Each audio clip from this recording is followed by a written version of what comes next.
अस्सलाम अलैकुम दोस्तों। आज हम एक ऐसी दास्तान का आगाज करने जा रहे हैं जिसने दुनिया भर के मुसलमानों के दिल जीत लिए। ये है अर्तुगरुल गाजी की कहानी। आइए देखते हैं पहली किस्त में क्या कुछ होता है।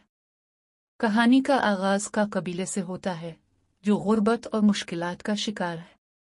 ये कबीला हमेशा मजलूमों का साथ देता है और इंसाफ की तलाश उनकी पहचान है। अर्तुगरुल और उसके साथी तुर्गत, बामिसी और दोगुना शिकार के लिए निकलते हैं। जंगल में उन्हें कुछ कैदी मिलते हैं जिन्हें जालिम सिपाहियों ने कैद किया होता है। उन्हीं कैदियों में एक अहम किरदार है हलीमा सुल्तान। अर्तुगरुल और उसके साथी उन कैदियों को आज़ाद करवाते हैं, लेकिन यही फैसला आगे चलकर कबीले के लिए बड़ी मुश्किलात लेकर आने वाला है।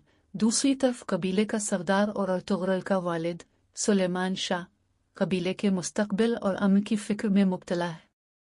मगर अर्तुगरुल का यह कदम कबीले की तकदीर बदलने वाला है। दोस्तों, ये तो सिर्फ आगाज था।